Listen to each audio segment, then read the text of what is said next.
다시 한번 귀를 막은 사람, 하늘을 본 사람. 네, 오늘 사도행전 7장의 말씀 나누는 가운데 있는데 사도행전 7장은 여러분 스데반의 순교 장면이 나오는 말씀입니다. 근데 여러분, 스데반 집사님이 왜 순교를 당했습니까? 간단하죠? 하나님의 말씀을 전했기 때문에, 복음을 증거했기 때문에 순교를 당하는데, 오늘은 스데반 집사님을 주목하는 것이 아니라 우리가 이런 측면으로 우리가 바라보면서 말씀을 좀 나눴으면 좋겠는데, 오늘 우리는 스데반의 선교를 통해서, 순교의 장면을 통해서 두 종류의 사람을 발견할 수가 있어요. 첫 번째는 핍박자를 우리가 볼 수가 있고, 그러니까 스데반 집사님을 죽이는 이 핍박자를 볼 수가 있고, 두 번째 종류의 사람은 스데반 집사님 같은 순교자를 볼 수 있다라는 거예요. 여러분, 이 자리에 앉으신 우리 성도들 중에서 핍박자가 되고 싶은 분들이 여러분 누가 있겠습니까? 핍박자가 누가 되고 싶겠습니까? 그런데 왜 핍박자가 우리가 되느냐, 오늘 그 이유에 대해서 오늘 같이 말씀을 나눌 거고, 뿐만 아니라 여러분, 순교자 되길 원하시는 분 아멘 하십시오. 아멘이 작아지셨네요. 네. 여러분, 우리 중에서 순교자가 되고 싶은 분이 누가 있겠어요? 아마 그러겠죠. 어떤 분은 정말 하나님 원하시면 나 순교하겠습니다 하는 분도 계시겠지만, 어떤 분은 예수님, 그래도 하나님 나는 그냥 예수님은 잘 믿지 순교는 하고 싶지 않아요, 그러신 분들도 계실 텐데, 근데 그래도 하나님은 순교의 길로 이끄시면은 그것도 영광스러운 일이잖아요. 그러면 누가 순교자가 되느냐? 그러니까 다시 말해서 누가 핍박자가 되고 누가 순교자가 되느냐, 그 관점을 가지고 오늘 같이 말씀을 좀 나누길 원하는데, 여러분, 사실 이 핍박자가 되고 순교자가 된다는 것은 여러분 개개인의 판단과 의지로 된다고 하면은 제가 설교할 필요도 없겠죠. 그런데 오늘 말씀의 핵심이 뭐냐? 누가 핍박자가 되고 누가 순교자가 되느냐, 누가 원치 않는 핍박자가 되고 누가 원하는 순교자가 될 수 있는 사람이 누구냐의 핵심이 뭐냐? 여러분, 이건 중요한 게 뭐냐? 여러분, 의지가 아니라 태도와 반응이 중요하다라는 거예요. 그러니까 나의 지금 태도와 내 반응이, 말씀에 대한 반응이 나를 핍박자로 만들 수도 있고 순교자로 만들 수도 있다라는 것입니다. 우리 정신분석학자 칼 매닝이라는 사람이 그래서 중요한 말을 했죠. 따라해 볼까요? 태도가 사실보다 중요합니다. 다시 한번, 태도가 사실보다 중요합니다. 옆 사람 인사해 볼까요? 태도가 사실보다 중요합니다. 그러니까 무슨 말이냐? 여러분, 누가 핍박자가 되고 누가 순교자가 되게 하는 것은 의지가 아니라 결국에 우리의 태도가 결정한다라는 거예요. 그러니까 여러분, 신앙생활을 하면서도 참 중요한 것이 우리의 태도라는 것입니다. 그래서 오늘 말씀을 통해서 우리가 이 두 가지 관점을 가지고 말씀을 좀 나누기를 원하는데요. 첫 번째로, 그러면 누가 핍박자가 되느냐? 우리 한번 따라해 볼까요? 말씀을 듣고 변하지 않으면 나도 핍박자가 될 수 있습니다. 여러분, 이게 중요하다라는 거예요. 여러분, 핍박자는요, 내가 핍박자가 되겠다고 의도를 해서 내가 핍박자가 되는 것도 아니고, 여러분, 하나님의 말씀이 선포되었을 때에 그 말씀이 들리거든요. 그런데 그 말씀에 여러분들이 반응하지 않고 여러분이 무시하고 변화되지 않으면 나도 핍박자가 될 수 있다는 거예요. 여러분, 이건 무서운 얘기입니다. 오늘 본문을 보시면 지금 공회에 앉은 사람들 앞에서 스데반 집사님이 긴 설교를 하십니다. 그 설교, 사도행전 7장의 내용의 설교의 내용이 뭐냐면, 구약의 유대인들이 다 아는 이야기들을 가지고 이 스데반 집사님의 말씀이 나중에는 바울 신학, 이 선교 신학의 기초가 되는 말씀들을 증거하시는데, 첫 번째로 아브라함에 대해서 설명을 하시고, 두 번째로 요셉에 대해서 예를 들면서 설명을 하고, 제가 전에 말씀을 나누었죠. 그리고 세 번째로 모세를 통해서 여러분 설명을 하고, 네 번째는 광야의 교회의 의미를 통해서 이제 메시지를 설명하면서 결국에 모든 사람들의 신앙의 기초가 무엇이 되어야 될지, 잘못된 부분은 무엇인지를 한 가지 한 가지 조목조목 설명하면서 설교를 합니다. 여기서 모든 신학의 기초가 다 나오거든요. 근데 핵심은 뭐냐? 여러분, 모든 사람들이 다 그 설교를 들었어요. 그런데 그 후에 대부분의 사람들이 설교를 듣고 여러분 무시하고 반응하지 않고 오히려 큰 소리를 지르면서 귀를 막았다는 것입니다. 여러분, 그래서 그들이 핍박자가 되었다는 거예요. 여러분, 이 패턴이 굉장히 중요합니다. 우리도 마찬가지라는 것입니다. 여러분, 우리 중에서, 이 자리에 앉아있는 분들 중에서 누가 내가 예수님의 복음을 핍박하는 사람이 되고 싶습니다 말할 사람이 누가 있겠습니까? 여러분, 한 명도 없지만 여러분, 내 말씀에 대한 반응과 태도가 핍박자를 만든다고 한다면, 여러분, 무서운 얘기지만 우리 중에도 핍박자가 나올 수 있다라는 거예요. 여러분, 무섭지 않습니까? 우리 한번 54절의 말씀 보시면 이렇게 말하죠. 그들이 이 말을 듣고 마음에 찔려 그를 향하여 이를 갈거늘. 그러니까 여러분, 이들이 하나님의 말씀을 모르는 자들이 아니었어요. 오히려 하나님의 말씀을 다 압니다. 그런데 이들이 말씀을 듣고 그 말씀을 무시하며 변화되지 않으니까 이들이 어떻게 돼요? 여러분, 복음의 핍박자가 되었다는 거예요. 여러분, 그렇기 때문에, 그러므로 말씀을 듣는다는 것, 오늘 같이 여러분들이 이 밤에 말씀을 듣는다는 것 자체가 의미가 있고 여러 가지, 여러분, 굉장히 큰 의미가 있어요.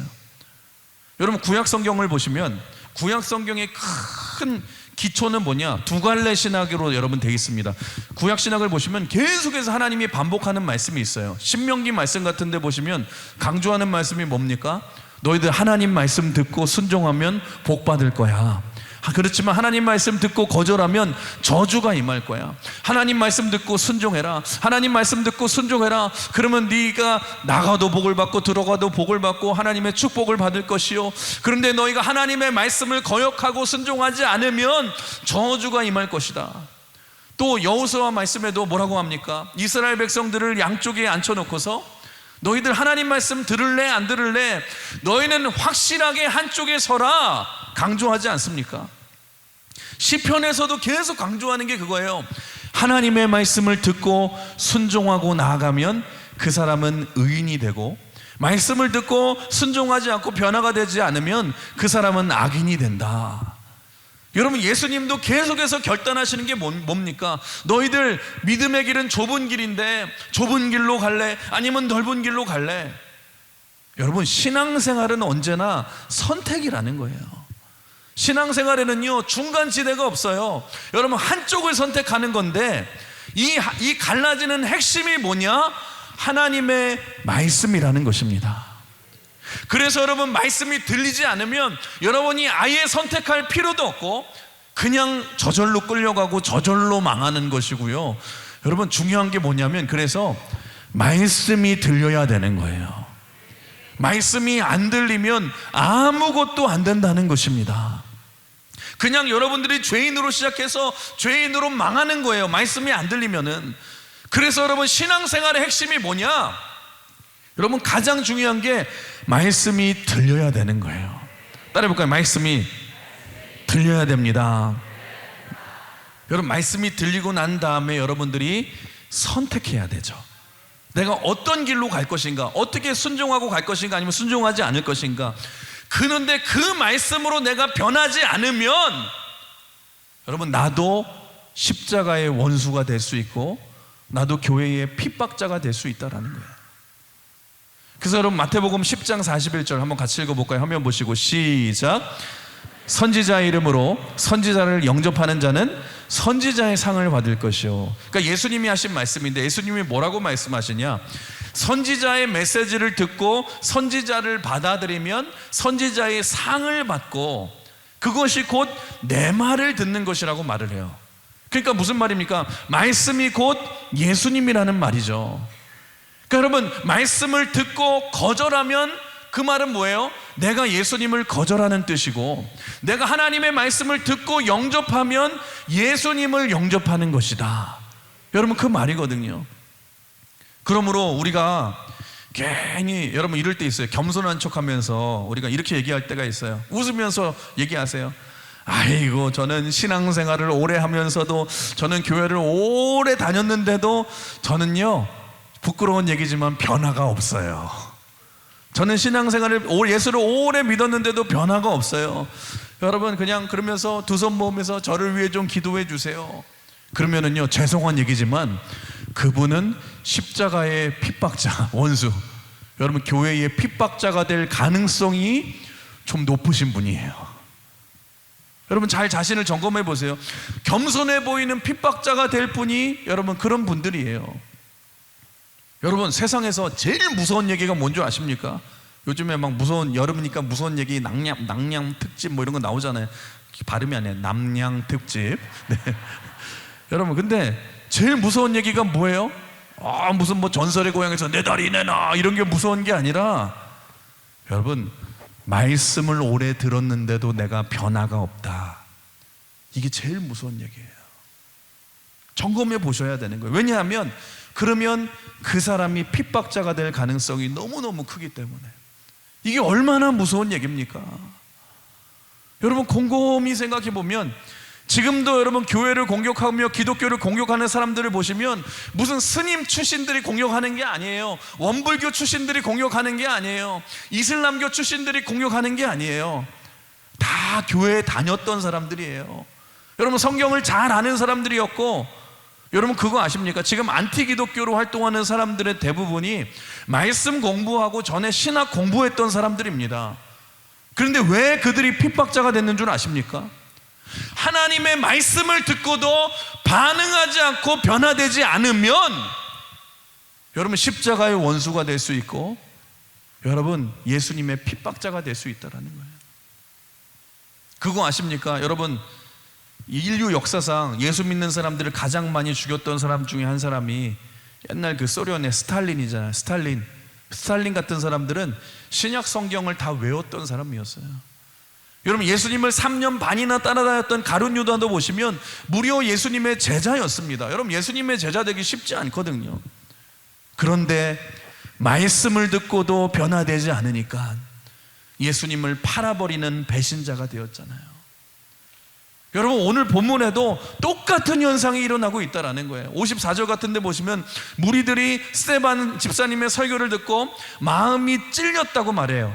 여기서 찔렸다는 단어가 헬라어로 이 데프리온토라는 단어인데, 이 뜻이 뭐냐? 마음을 조각내다, 톱으로 켜다라는 뜻이에요. 그러니까 어떤 일이 벌어졌어요. 말씀이 선포되자 그 말씀을 듣고 나서 이 사람들이 뜨끔한 거죠. 그러면서 막 뜨끔하는데 마음이 막 산상조각 나기 시작하고 톱으로 켜는 것 같고 마음에 한마디로 찔림이 있는 거예요. 그러니까 여러분 누구나 마찬가지입니다. 누구나 하나님의 말씀을 들으면 반응은 똑같습니다. 마음에 찔리는 것이 있고 마음에 아픔이 있어요. 그러면 그 말씀을 듣고 돌아와야 되지 않겠습니까? 그런데 어느 순간인가 내가 자존심이 있거든요. 내가 지금 돌아서면은 내가 민망한데 이거 내가 그냥 하던 대로 계속 해야지. 그러면서 계속해서 반항하는 거예요. 말씀에 반항하는 거예요. 그러면 안 되죠. 우리가 말씀에 반응하고 돌이켜야 되지 않겠습니까? 여러분 진짜 능력이 뭐냐? 말씀을 듣고 찔리면 돌이키고 변화돼야 된다라는 거예요. 여러분 그래서 제일 중요한 게 뭐냐? 여러분 그래서 신앙생활을 하면서 제일 중요한 게 뭐냐? 제일 중요한 것은 일단 말씀이 들리는 곳에 있어야 될 줄 믿습니다. 말씀이 들리는 곳에 있어야 될 줄 믿습니다. 말씀을 들으셔야 돼요. 모든 식물은 여러분 굴광성이라고 하죠. 빛이 있는 곳으로 모이게 돼 있잖아요. 우리도 마찬가지로 여러분 말씀이 들리는 곳으로 하나님이 우리를 부르셨다는 거예요. 오늘도 이 자리에 여러분이 힘으로 온 것 같죠? 아니에요. 하나님의 말씀의 자리로 부르신 줄 믿습니다. 부르신 줄 믿습니다. 여러분 그러면 그 말씀에 있는 자리에 가서 말씀이 들린다면 여러분들이 반응하셔야 돼요. 반응하면, 그 말씀대로 반응하면 여러분들이 그 능력 가운데서도 쓰임 받을 줄 믿습니다. 이게 이렇게 간단한 건데 여러분 여기에 자기 욕심이 들어가고 자기 편견이 들어가고 자기 이기심이 들어가고, 그래서 내가 말씀대로 반응하지 못하면 여러분, 자기 고집대로 살아갈 수밖에 없는 거예요. 그래서 내가 세상에서 빛으로 소금으로 살아갈 수도 없고 변화될 수도 없다라는 것입니다. 여러분 보시면 이런 오늘과 똑같은 말씀이 증거될 때가 한 번 더 있었어요. 언제요? 사도행전 2장 말씀에 여러분 오순절 날 때 여러분 그 반응, 사도 베드로가 오순절 날에 성령 충만한 다음에 설교를 했을 때 반응을 한번 볼까요? 우리 화면 보시고 시작. 그들이 이 말을 듣고 마음에 찔려 베드로와 다른 사도들에게 물어 이르되 형제들아 우리가 어찌할꼬 하거늘. 여러분 여기에도 오늘 본문하고 똑같은 단어가 나옵니다. 마음에 찔려. 그런데 이들은 마음에 똑같이 찔려서 뭐라고 말해요? 찔려서 형제들아 우리가 어찌할꼬 하면서 회개하지 않습니까? 여러분 보십시오. 똑같이 찔리는데 두 가지 반응이 있어요. 여러분 마음이 찔릴 때 더 강팍해지는 사람이 있고, 똑같이 마음이 찔리는데 그 말씀을 듣고 회개하고 변화되는 사람이 있다라는 것입니다. 말씀을 듣고 회개하고 변화되는 사람들은 다 주의 일꾼으로 여러분 잘 쓰임 받는데요, 나중에 말씀 듣고 거부하는 사람들은 다 십자가의 원수가 되고 핍박자가 된다라는 것입니다. 여러분 그래서 말씀을 듣고 나서 내게 어떤 그 말씀이 내게 찔림을 줬을 때 내가 어떤 반응이 나오는가가 여러분 중요한 거예요. 그 태도가 중요한데, 여러분들이 말씀을 듣고 깨닫고 찔림으로써 눈물로써 여러분 회개가 나온다면 그거는 성령이 역사하는 일인 줄 믿습니다. 성령의 인도하심이 있는 거예요. 근데 마귀는 항상 어떻게 말하냐? 우리에게 마귀는 일하는 방법이 뭐냐? 항상 마귀는 분노로 일합니다. 화내게 만들어요. 그러니까 여러분 주변에서도 자꾸 화 잘 내는 사람 있죠? 여러분 조심하셔야 됩니다. 여러분 내가 만약에 화를 잘 낸다라면 내가 마귀의 제자가 될 가능성이 많아요. 여러분 옆 사람 한번 이렇게 인사해 볼까요? 화내지 맙시다. 마귀의 제자 되지 맙시다. 여러분 마귀는 왜냐하면 분노를 통해서 일하거든요. 성경에도 뭐라고 그래요? 여러분 분을 내미, 분노하는 것이 하나님의 의를 이루지 못한다 말하잖아요. 그래서 여러분 똑같은 말씀이 선포되면 반응은 똑같습니다. 여러분 그런 얘기 많이 들어보셨죠? 저도 그런 얘기 많이 경험했거든요. 들었거든요. 제가 설교를 하면은요 꼭 이런 얘기 하는 사람 있어요. 아이 저 목사 나 설교 들으라고 하는 소리야? 누가 그런 소리를 했어? 누가 저 목사한테 그런 소리를 했어? 그러면서 화내는 사람 들어보셨어요? 못 보셨어요? 여러분 있죠 이 말은. 근데 제가 말씀드릴게요. 이 말은 여러분 맞으면서도 틀린 얘기예요.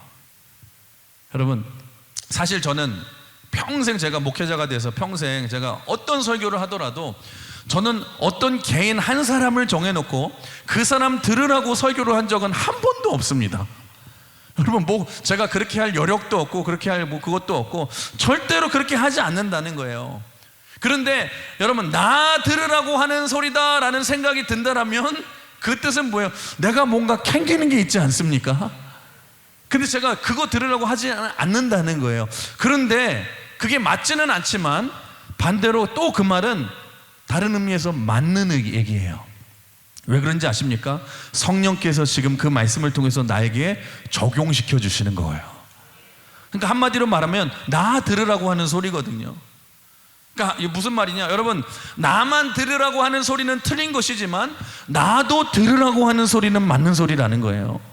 그러니까 성령께서 언제나 하나님의 말씀이 증거될 때에 우리에게 이렇게 들려주시는 거예요. 그런데 여러분 말씀을 들을 때 이렇게 찔리던 여러분이 저렇게 찔리던 다 성령의 역사인데, 그래서 중요한 게 뭐냐? 성령의 역사에 대한 나에게 찔림을 주셨을 때에 나의 믿음으로서의 반응이 중요하다라는 거예요. 여러분 찔릴 때에 내가 어떤 태도를 가질 것인가, 그 태도에 따라서 여러분 살기도 하고 죽기도 하고, 그 태도에 따라서 여러분들이 하나님의 엄청난 일꾼이 되기도 하고 여러분 복음의 핍박자가 되기도 한다라는 거예요. 여러분 그래서 말씀 듣는 시간이, 이 시간이 중요한 시간이에요. 이 말씀 듣는 시간이 성령 하나님이 우리 안에서 역사하는 시간이고, 말씀 듣는 이 시간이 하나님이 우리 안에서 역사하시는 시간인 줄 믿습니다. 이거는요, 저 같은 목사에게도 똑같이 적용이 되거든요. 제가 오늘도 여러분 말씀을 증거하지 않습니까? 그런데 저도 목사이기 때문에 죄와 허물이 있지 않습니까? 그래서 때로는 말씀 선포한 대로 여러분 살지 못하고 변화되지 못할 때도 있어요. 그런데 그것 때문에 제가 죄로 인해서 넘어지고 깨지면 결국에는 교회가 타격을 입고 성도가 상처를 입고, 그러면 저 같은 목사가 결국에 하는 일이 교회를 핍박하는 핍박자가 되는 거하고 똑같지 않아요? 여러분, 이게 모든 크리스천들에게 다 똑같다는 거예요. 여러분 아시겠죠? 그래서 여러분 절대로 예배 시간에 조심은 안 돼요. 여러분 옆 사람 인사해볼까? 여러분 꼬집으면서 졸지 맙시다. 여러분 항상 졸지 마시고 예배 말씀 듣는 시간에는 두렵고 떨리는 시간으로 서야 될 줄 믿습니다. 하나님의 말씀을 잘 들으시고, 이 말씀이 사람이 앞에 서 있는 사람이 하는 말씀이 아니라 하나님이 내게 주시는 말씀으로 듣고, 그 말씀에 여러분들이 변화되고, 그 말씀에 여러분들이 회개하고, 여러분 어떤 면에서는 말씀이 선포되는 것 자체가 심판이기 때문에 여러분이 순종하지 않고 말씀에 변화되지 않으면 누구나 아무리 성자같이 보이는 사람도 다 핍박자가 될 수 있다는 것입니다. 여러분 그런 의미에서 보면은 참 스데반 집사님은 참 대단하지 않습니까? 왜냐하면 스데반 집사님은 보시면 언제나 말씀을 증거하고 1차적인 적용을 자신에게로 해요. 우리는 보통, 여러분들은 보통 설교를 들으면은 먼저 자기한테 적용 안 하려고 그러잖아요. 오늘 말씀 하나님이 막 그래 여러분 세상으로 나가라 그러면 여러분 뭐라고 이래요? 주님 제가 저기 있사오니 제 먼저 보내세요.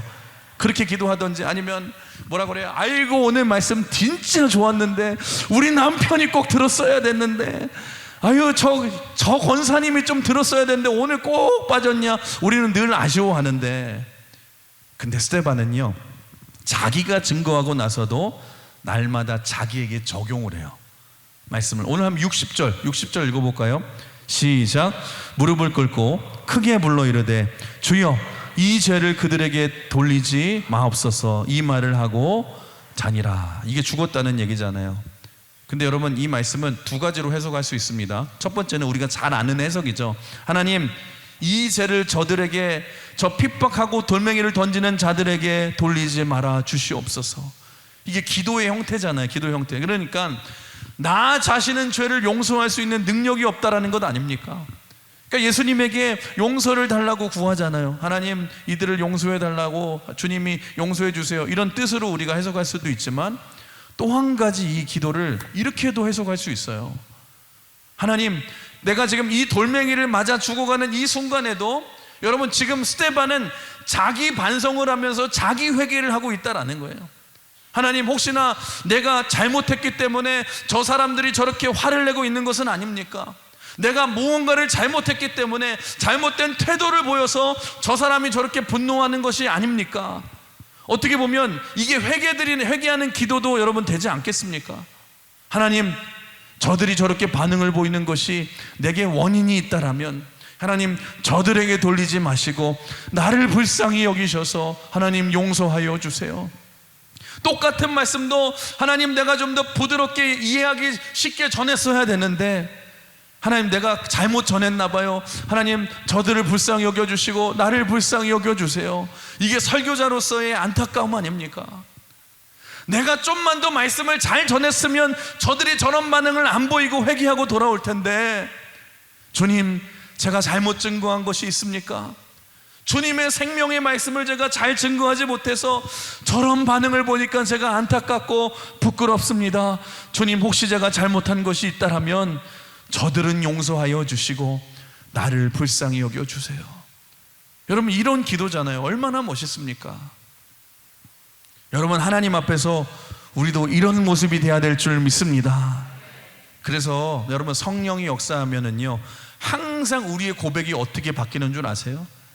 여러분 전에는 누구 때문에 그랬다, 누구 때문에 남 탓을 하다가 하나님의 은혜가 임하면은요 어떻게 변하냐? 한번 가슴을 대고 따라해 볼까요? 주님 내 탓입니다.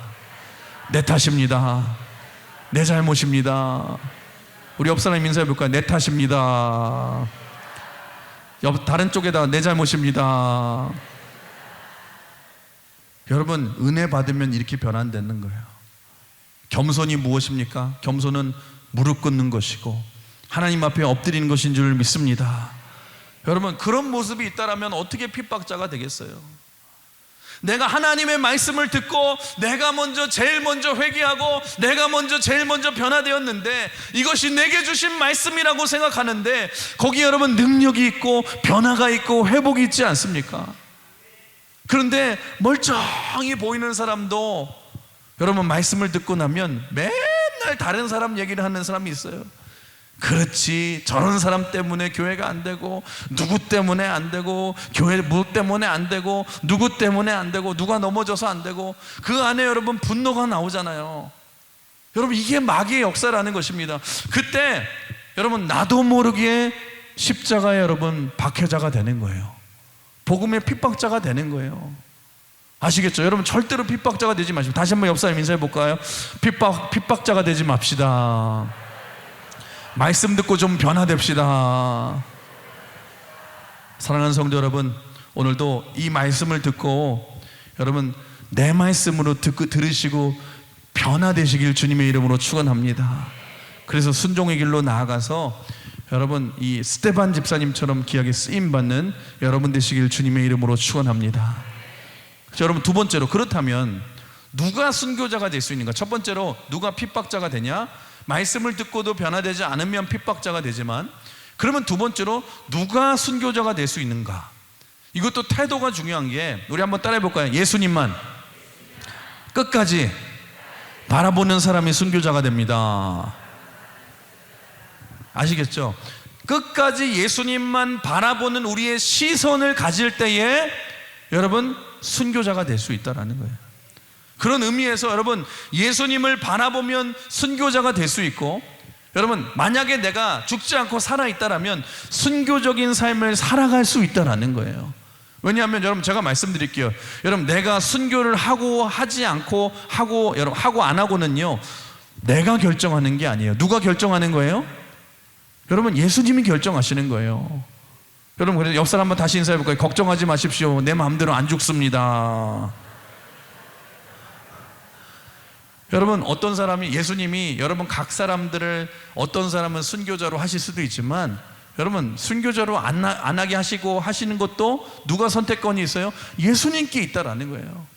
그러니까 예수님이 어떤 사람이 순교로서 영광을 돌리기 원하시면 순교의 길로 가게 만드시지만, 아니면 살아서라도 영광을 돌리게 하신다면 살아서 순교적인 삶을 살게 만드시죠. 그러니까 사도 바울도 뭐라고 그래요? 내가 사나 죽으나, 여러분 다 뭐라고 그래요? 주의 영광을 위해 내가 살아있다고. 살려주시면 살아있을 때 충성 다하고, 여러분 죽여야 될 순교의 순간이 오면 내가 순교하겠다. 그게 사도 바울의 고백 아닙니까? 여러분 예수님의 제자들을 보세요. 예수님의 제자들은 여러분 몇 명이 순교했어요?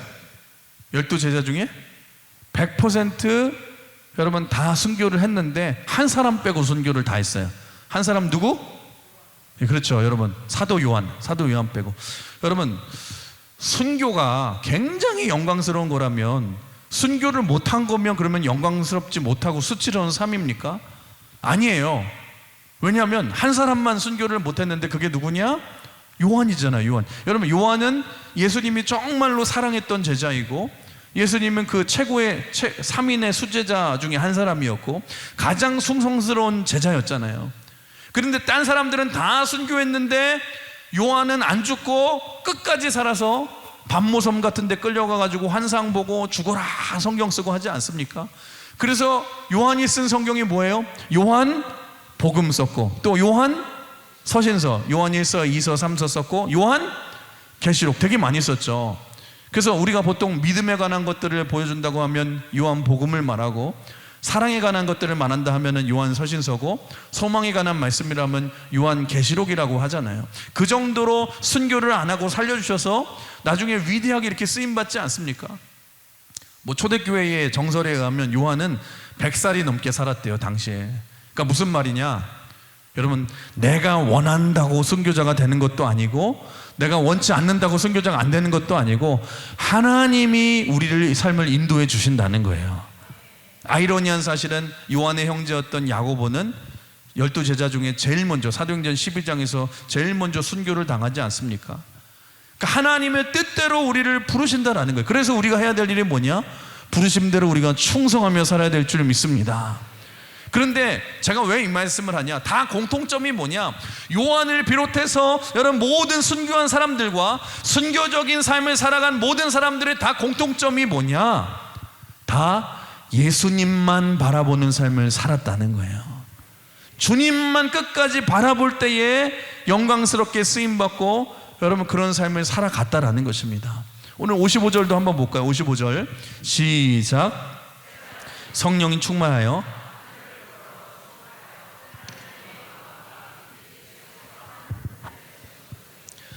하나님 우편에 서신 것을 뭐라고 그래요?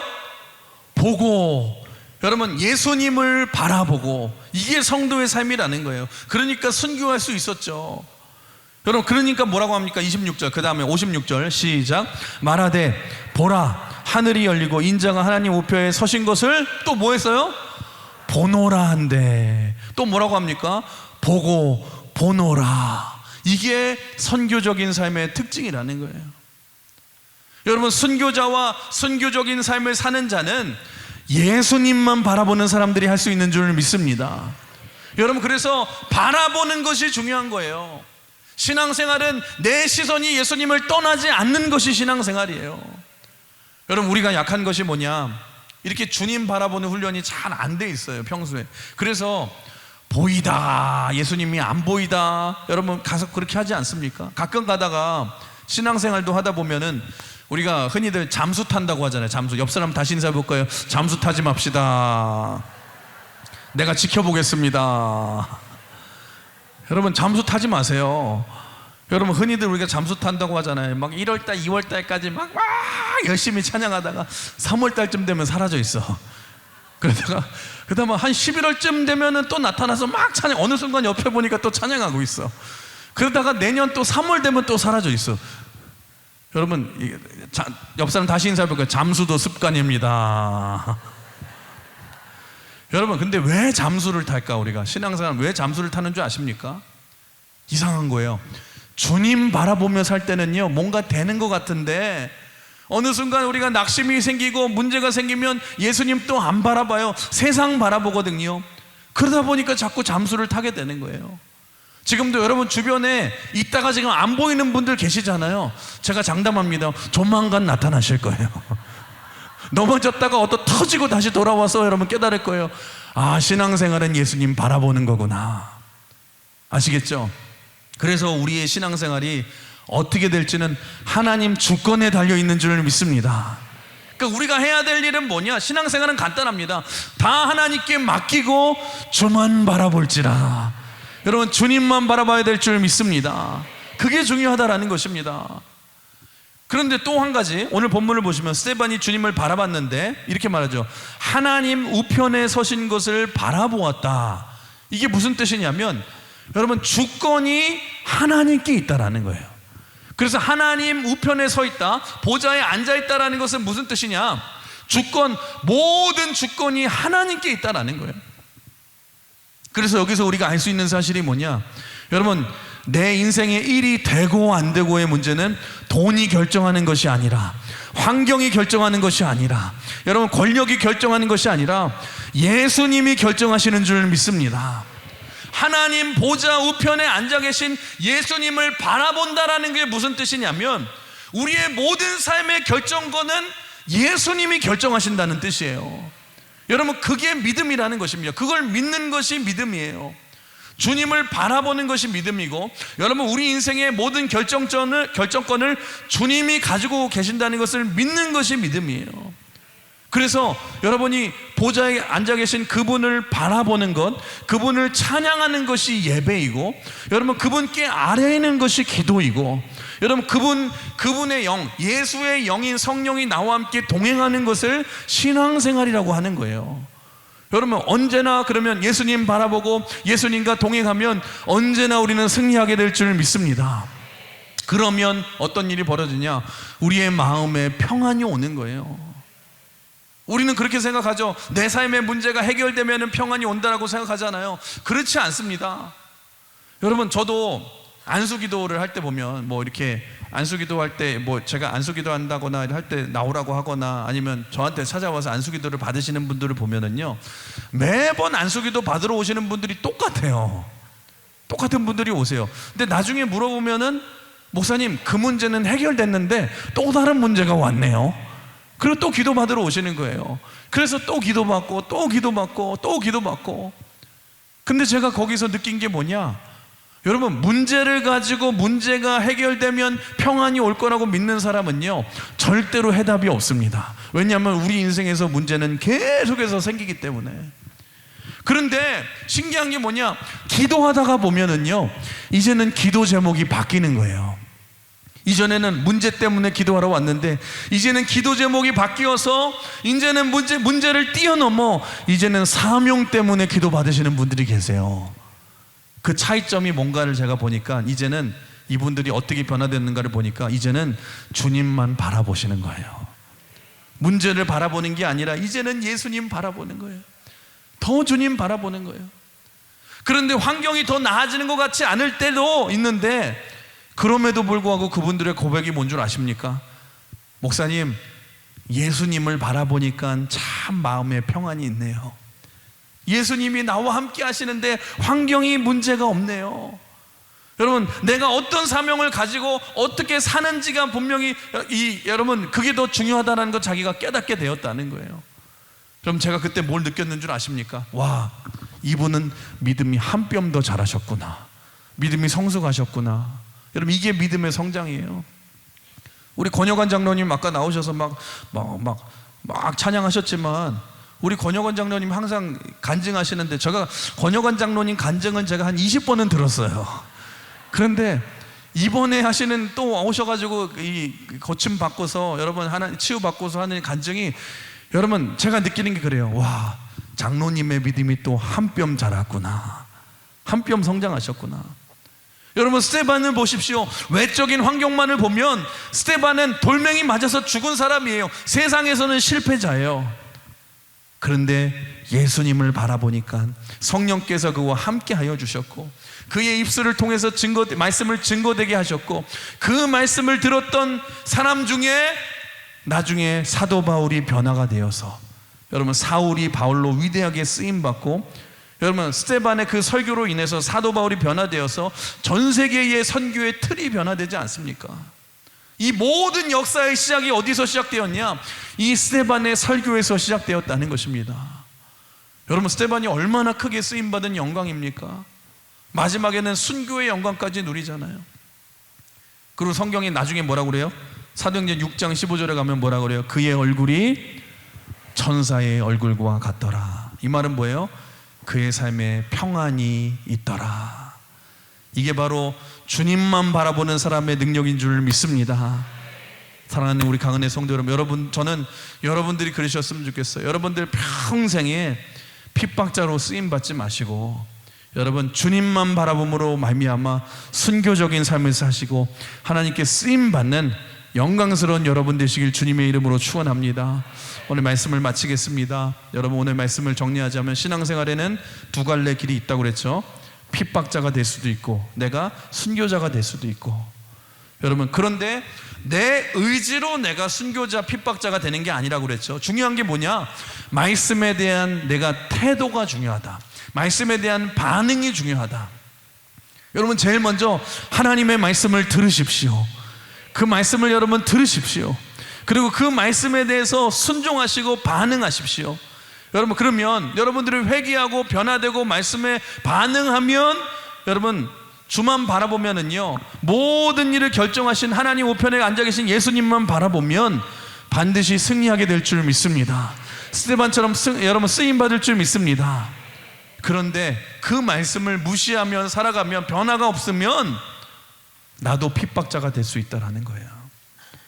여러분, 잊지 마십시오. 예수님이 우리의 삶을 통치하시는 줄 믿습니다.